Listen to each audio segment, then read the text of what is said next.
Alors on s'est rencontrés déjà une première fois pour évoquer la présentation générale, globale de l'ouvrage, le mode d'emploi en guise d'introduction. Et puis on s'était dit qu'on referait un certain nombre de vidéos pour approfondir quelques-uns des chapitres. Et on va commencer aujourd'hui sur le chapitre 3. 3, oui. Cacher cette folie que je ne saurais voir. Peut-être pour commencer, une question à la fois simple et peut-être la plus compliquée. Qu'est-ce que la folie ? Qu'est-ce que la folie ? De quoi on parle quand on parle de folie ? Est-ce que c'est la même chose de parler de folie, de fou, des fous ? Voilà. Bon, c'est le cas de tous les signifiants. Il peut recevoir des signifiés les plus divers. La folie étant, cela dit, folie étant un signifiant particulièrement prolifique qui se mange à toutes les sauces, pas toutes ragoûtantes d'ailleurs. C'est aussi, ça peut même nommer une maladie mentale. Ça pourrait même nommer ça. Mais je ne dirais pas que c'est son noyau rationnel. C'est un terme qui a une histoire suffisamment longue, millénaire, pour recevoir toutes sortes de significations et servir à des usages les plus différents. En tout cas, ça a à voir avec l'anomalie, sûrement. Y compris aimer comme un fou, travailler comme un fou. Oui. Oui, parce que aimer comme un fou, c'est aimer pas comme il faut. Aimer trop, aimer mal. C'est ça, voilà. Hein? L'amour fou, justement, oui. Savoir avec. C'est une manière de nommer par ricochet, en creux, la démesure, mais de manière aussi de confirmer qu'il y a des manières de faire, des manières de ne pas faire. Le grand intérêt de cette notion, mais peut-être on va le voir après, c'est que c'est très très rassurant. Enfin, son rôle premier, c'est rassurer, nommer les soi-disant normaux. C'est sa grande vertu. Et y compris en effet en dehors du champ psychiatrique. Les champs psychiatriques, c'est un des champs les plus connus, même pas sûr que ce soit le plus important, les plus connus. Il faudrait connaître bien mieux que ce que je connais. Il faudrait revoir Foucault, par exemple. Il faudrait voir, j'ai recommencé hier Maladie et psychologie, une conférence qu'elle avait faite, Maladie mentale et psychologie, et voir à quelle période dans la psychiatrie la folie a pu désigner quelque chose de relativement précis. Et laquelle période, ça c'est sûr, passé. À quel moment. À quel moment et à la place de quoi, en tout cas, à la place de quel autre signifiant qui est venu par la suite. Et pour remplacer quel autre signifiant précédent. Là, mon inculture m'arrête. Parce que j'entendais Jacques Attali, qui là-dessus se fait le porte-parole de nombreux de ses copains, parler par exemple d'une sortie de l'Union Européenne ou de l'euro, en disant que ce serait de la folie. Ah ben, il a raison. Et là, oui, tout à fait raison. Pas pour les raisons qu'il imagine. Dans la lignée de ce que tu disais tout à l'heure, ça conforte la normalité des normaux. Oui, avec l'intérêt sur d'autres notions. Bon, la folie n'est pas la seule qui conforte la normalité. C'est pas la seule qui est liée à la démesure, à ce qui excède les limites probablement très petites bourgeoises. C'est pas ça seulement, c'est que ça, justement, ça permet d'articuler un peu à des questions de santé mentale.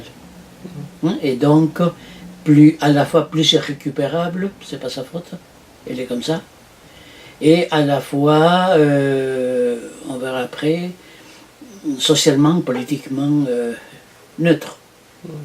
Les fous sont fous, ils ne sont pas autre chose. La folie les prend tout entier. C'est ça. Avant de s'attaquer sur la question qui me semble assez fondamentale du rapport à la normalité, qui occupe une partie importante du chapitre, tu disais dans la première vidéo qu'un certain nombre de concepts forgés dans certains des chapitres qui sont en partie autonomes les uns des autres, sont transférables, ou en tout cas utilisables sur d'autres thématiques.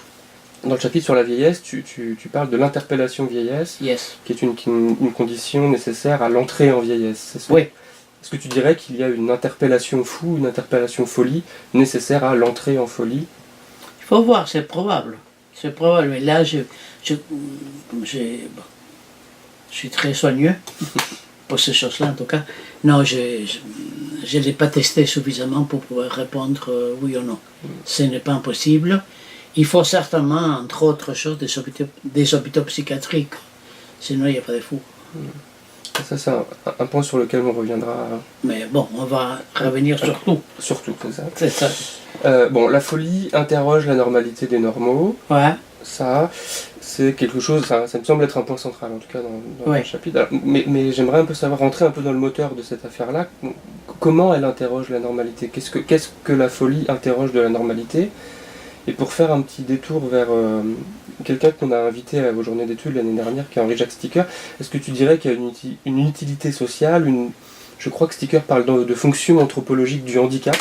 Ouais. Il attribue au handicap une fonction anthropologique. Oui, oui. Est-ce que tu dirais qu'il y a quelque chose de cet ordre-là pour la folie? Oui, oui, fonction sociale, oui. Anthropologique, bon, tu connais ma méfiance radicale envers la métaphysique. Hein.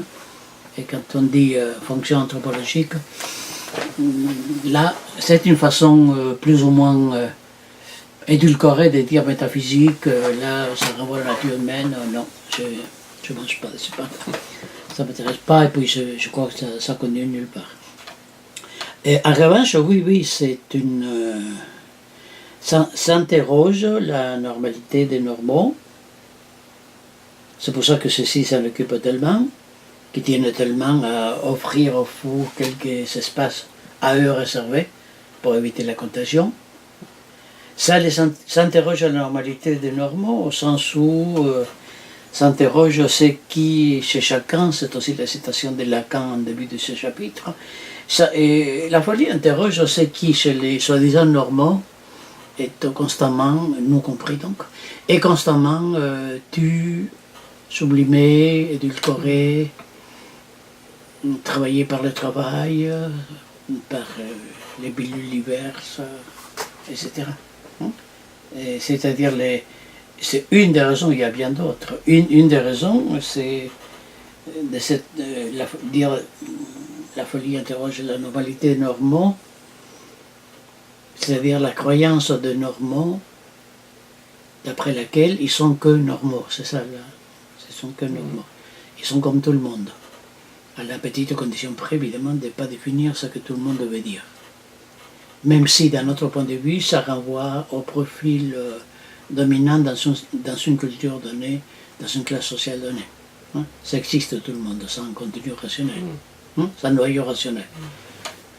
Contenu, je ne suis pas sûr, mais ça a un noyau rationnel qui est effectivement la désignation d'un type moyen dans une culture donnée pour une couche sociale donnée. Dont le fou est une image s'en éloignant ou sans... Oui, mais en même temps, comme représentant, tu vois, porte-parole de la normalité des normaux. Avec l'intérêt, c'est marqué, je crois, dans le chapitre. Si c'est lui qui est fou, moi je ne le suis pas. À ce prix-là, je suis d'accord pour l'aider, à condition qu'il reste chez lui. Et que les murs de l'asile soient suffisamment cimentés. Et si on poussait un petit peu le trait, j'allais dire le vice, dans ce sens-là, est-ce qu'on pourrait dire aussi que dans une perspective un peu de lutte des classes, que la définition des contours de la folie peut être un moyen de renforcer ou de maintenir quelque chose d'une hégémonie des classes dominantes? Dans une société de classe, pour parler le langage classique, dans une société de classe, l'hégémonie de la classe dominante, c'est la normalité. C'est de définir la normalité. C'est un élément de définition de la normalité. Donc, la folie vient contester que la normalité en question en soit une. Auquel cas, il faut tantôt les renfermer le système soviétique, tantôt la dérision, dans un sens populaire, tantôt d'autres mesures d'éloignement de ce qui n'est pas finalement éloignable parce que nous le portons en nous. c'est on peut dire la folie, c'est le saut à l'élastique. On tire très loin, il revient, il ne peut que revenir.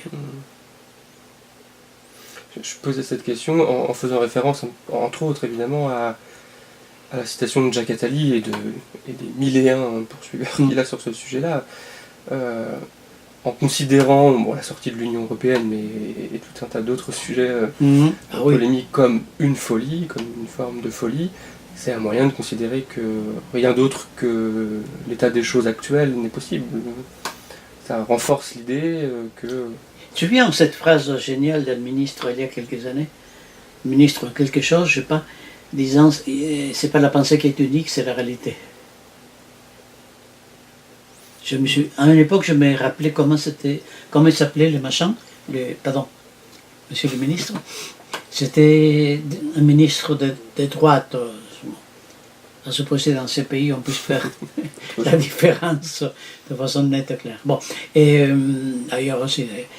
Mais bon, on tombe toujours dans la même, enfin je crois, dans un de ces noyaux forts, noyau dur de la folie, c'est qui met en question un ordre dominant, supposé naturel. C'est moins l'ordre naturel que... Et je t'ai dit, il me semble, l'intérêt par rapport à d'autres notions comme la révolte politique, les manifs, la révolution, l'intérêt de la folie, c'est que c'est articulé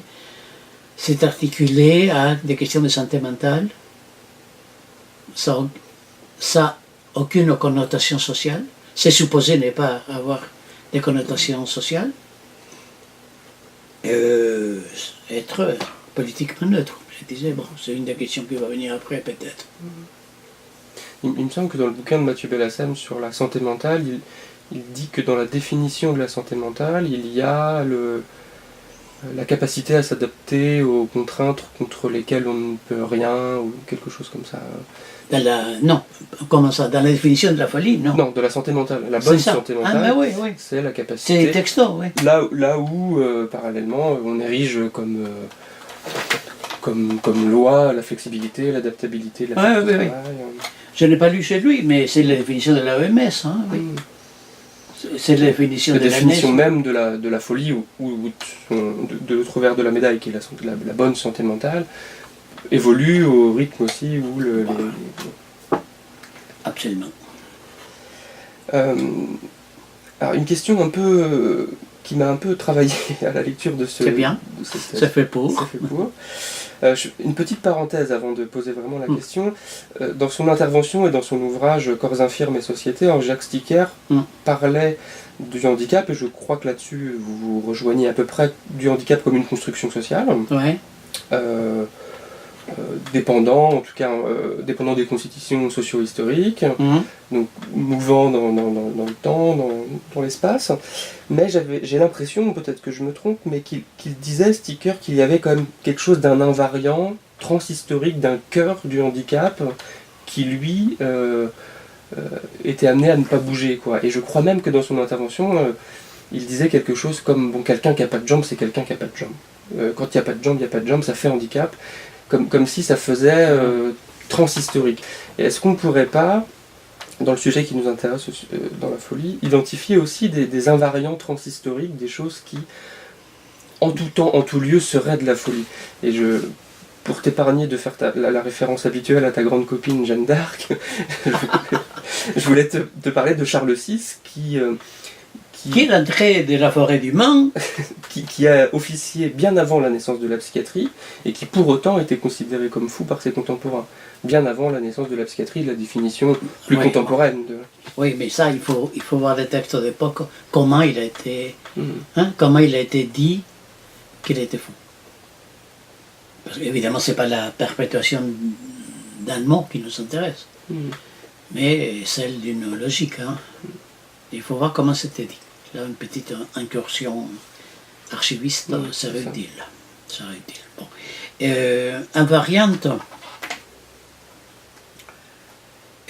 au lieu de parler d'invariantes qui se reproduisent, au fil de l'histoire, ce qui donne à l'histoire un rôle de révélateur, comme la photographie. Je parlerai plutôt de constantes que l'histoire nous donne à voir. Tu vois, plutôt de ce côté-là. Bon. À partir du moment où il y a... Oui, la citation, ce que tu dis de Sticker, de très sympathique Sticker d'ailleurs, ce que tu dis de Sticker, je l'ai entendu aussi, bien sûr. Mais là, je pense qu'il entre en contradiction avec lui-même quand en même temps, il est d'accord pour dire que l'handicap est de construction sociale, donc socio-historique, je dirais plus précisément. Donc, quand on dit celui qui manque une jambe, quoi qu'il en soit, il est handicapé. Et non, il n'est pas handicapé. Peut-être il disait, le handicap est une construction socio-historique dans son traitement, c'est ça, oui, dans la définition de ses contours, mais pas dans son... Pas dans son noyau, dans son cœur. Dans son essence. Dans son essence. Et non, mais là, ça ne va pas. Parce que dès qu'il y a l'essence, moi je veux bien, parce que j'ai trouvé le monsieur sympa, intéressé. Mais non, comment, se voulant chercheur et tout ça, une question presque naïve de ma part, comment peut-on préconiser une essence logée au ciel des idées? Je ne dis pas que tout est éphémère, ça se reproduit, c'est singulier au point qu'il n'y a pas de structure déductible. Non, ce que je dis, c'est qu'il y a des constantes, oui. Qu'il y a des constantes dont la seule existence est historique. Donc, au sens propre, ce n'est pas une essence. C'est pas une essence. Là, il y a une question de définition, de dialectique, de philo, bon, très, très délicate. Très, très délicate. Bon. Celui qui manque une jambe est, quoi qu'il en soit, handicapé? Non. Celui qui entend des voix, je ne veux pas citer pas copine, puisqu'elle est dans toutes les bouches, surtout chez les bouchers, oui. Celui qui manque une jambe ou qui entend des voix n'est pas encore handicapé, s'il n'a pas les autres conditions signifiantes qui attrapent, si je peux dire, son membre manquant. Ou les voix qu'il entend. Voilà, c'est ce que j'allais dire, il en va de même pour le fait d'entendre des voix, de voir des monstres, d'être pétri d'angoisse. Mais oui, mais ça ne suffit pas encore. Bon, je l'ai dit 1000 fois, ça fait poète, original, étranger, bizarre, va savoir de quoi il parle, etc. Ça peut même faire envoyer des dieux, mais sans problématique idéologique, sociale, impossible. Impossible. Mais bon, c'est pour ça que j'ai dit, il n'est pas fou qui veut. Alors, il y a 1000 autres aspects dans le chapitre qui seraient à déplier, mais il y a un aspect qui m'a semblé tout à fait d'actualité, je crois, sur la question de la dépolitisation de la folie, la dépolitisation du fou, qui est quelque chose qu'on entend beaucoup du côté des courants dits progressistes en psychiatrie, des héritiers de l'antipsychiatrie, de la psychothérapie institutionnelle, qui tendraient à penser que le fou aujourd'hui est dépolitisé et qu'il faudrait le repolitiser. C'est ça, oui. Et je crois que toi tu proposes une lecture un peu différente de ces courants. Bon, comme toute histoire, il y a des amis que j'aime bien, qui ont un site de repolitiser le travail social, qui veut politiser. Bon, ils m'ont demandé un petit article que j'ai fait, publié dans leur site et récupéré aussi dans notre site Pratique Sociale. Il ne s'agit pas de politiser parce que, bon, pour une raison très banale dans mon discours, repolitiser impliquerait que actuellement c'est pas politisé, mais nous allons mettre une couche et le politiser à nouveau. La question, ce n'est pas politiser la folie. Ça dépend où est-ce qu'on est. Quel est notre niveau de méconnaissance des choses, de réflexion insuffisante, et faire de la folie une affaire strictement individuelle ou duel, parce que c'est avec mon psychiatre que j'ai discuté de ça, que j'essaie de soigner ça, c'est une politisation très très précises. À minima, caractère individualiste, à minima, dédoiement de toute responsabilité sociale, sociétale. C'est lui qui va mal, c'est monsieur un tel qui va mal, ce qui est indéniable, parce qu'il y a aussi le risque opposé du sociologisme, tout vient de la société, moi je ne suis pour rien, c'est pas vrai non plus.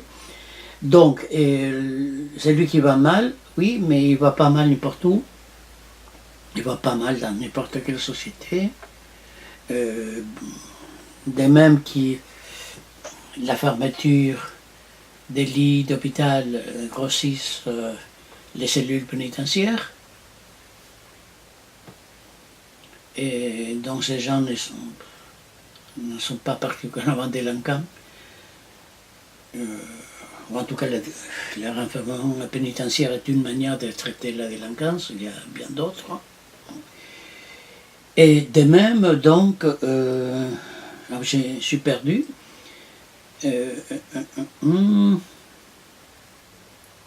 Oui, à force de suivre 2-3 lapins, un lièvre, non, je crois que c'est mieux. Plutôt lièvre, mais Oui, oui, ils vont plus vite, c'est pour ça. ce sont les plus grandes jambes, je crois.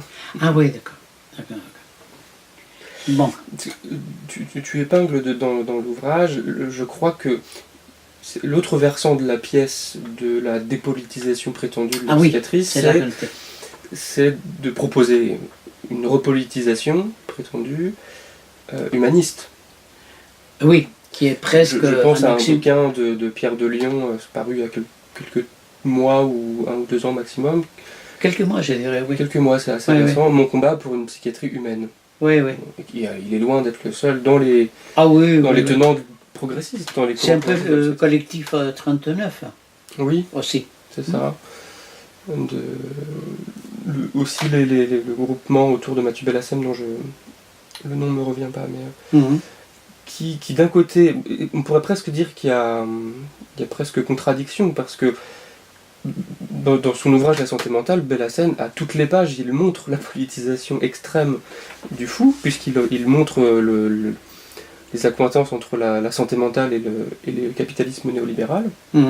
Et pour autant, il y a la critique d'une dépolitisation prétendue du fou. La dépolitisation, s'il existe, c'est juste dans la perception et dans le traitement théorique de la part des experts à l'égard de la folie. Tu vois, c'est pas dans la folie, c'est dans le traitement qu'on en fait. Donc il faut repolitiser. On peut même le garder et voir chez gens qui affirment cela, pas forcément des adversaires du tout, même des alliés, entendre vous devez, c'est comme s'il disait vous devriez dans votre analyse de la folie, tenir compte aussi qu'il y a une dimension politique, sans entrer dans les... Mais ils ne sont pas les seuls, là non plus. La difficile question, s'agit-il de politisation ou idéologisation? Comme il y a la confusion constante entre idéologie et politique, qui sont deux termes non dissociables, mais pas synonymes, et que le terme idéologie a suffisamment perdu de sa puissance, trop écrasé par les malentendus, pour que, donc, même chez les lacaniens par exemple, et on ne dit pas idéologie, on dit politique. Mais à ce prix, la politique devient... La politisation... Appellation non contrôlable. La politisation qu'ils appellent de leur vœu, c'est pas n'importe laquelle, bien sûr, c'est une politisation teintée, je crois dans le bouquin, tu parles de psychologisme, d'humanisme... Ah ben oui, oui. C'est de ça dont il est question, quoi. Oui. C'est la perspective qu'il propose, c'est une perspective teintée d'humanisme. Et difficile d'avoir autre chose. Hein. Difficile d'avoir autre chose, il faut lire et s'écoltiner des auteurs difficiles, des pensées difficiles, bon, y compris chez les psychanalystes aussi. Ils ont quelques méfiances pour envers la notion d'humain, humaniste, etc., n'empêche qu'elle les utilise de fait. Hein. En même temps, je disais rapidement tantôt, il y a le sociologisme. Hein.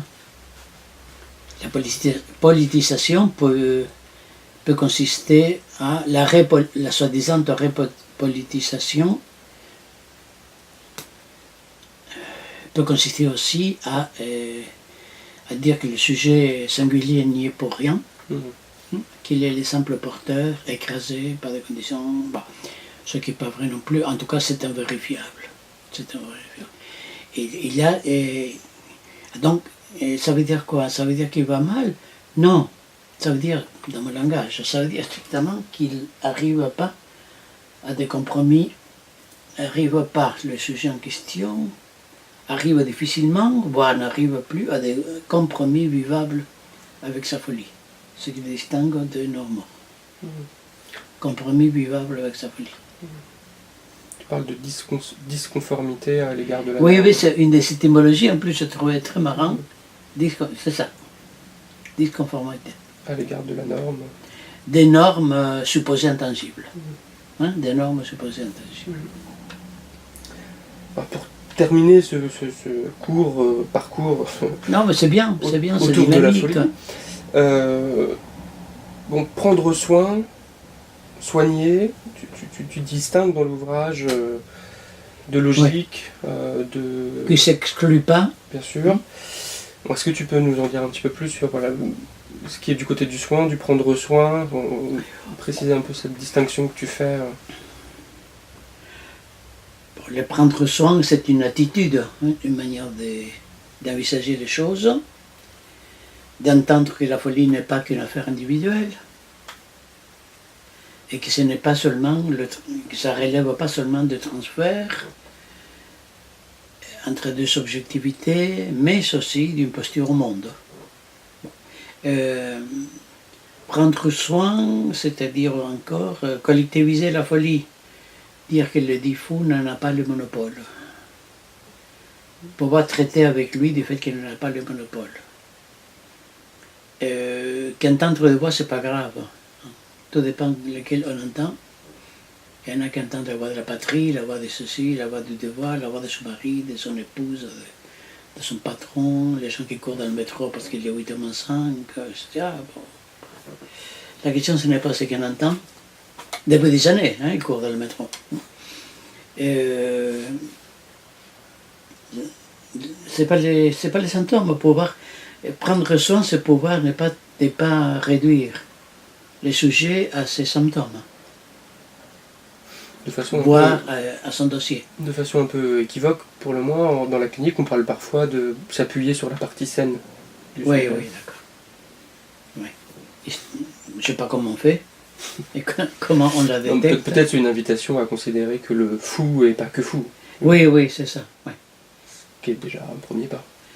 Oui, ça peut. Mais c'est une dimension, la ditopholie, c'est une dimension.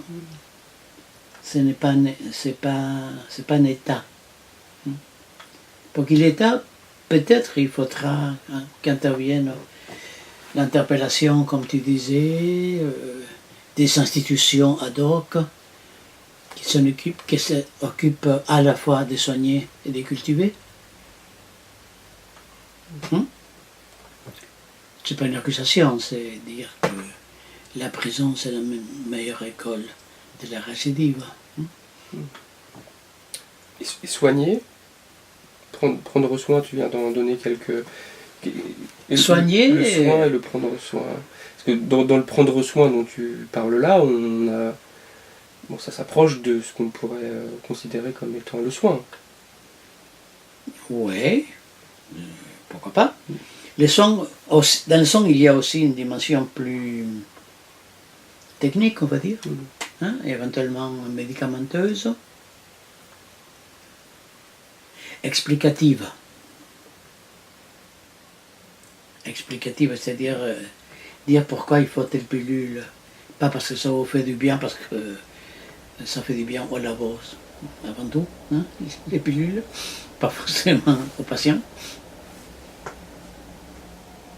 Pas toujours, en tout cas. Pas toujours, c'est ça. Pas toujours. Il n'y a pas à faire la différence radicale. On peut inclure du soin dans le prendre soin. D'ailleurs, la formule les comprend. Hein. C'est la différence que font les Britanniques, take cure et take care. Ouais.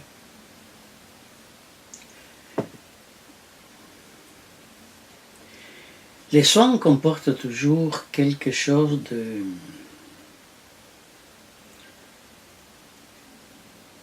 absolutiste, venir à bout. Venir à bout. Là où le prendre soin est plus, on va dire, plus modeste, c'est-à-dire prendre le ratage, l'échec, comme horizon pas forcément lamentable. On pourrait s'aventurer à dire que dans le soin, il y aura quelque chose de la prise en charge. Oui, Dans le prendre soin, quelque chose de la c'est prise en ça. compte. C'est un peu par ce biais-là, oui. Oui, oui, oui. Bon, l'intérêt d'un chapitre, celui-ci ou d'autres, pour cet ouvrage, c'est faire penser à des choses, oui. Et modifier, si possible, modifier sa pratique en conséquence. Là, j'attends le lecteur. Et on verra dans d'autres vidéos sur d'autres chapitres que les éléments qu'on a pu mettre au travail là ont des résonances multiples sur les autres sujets. Ouais.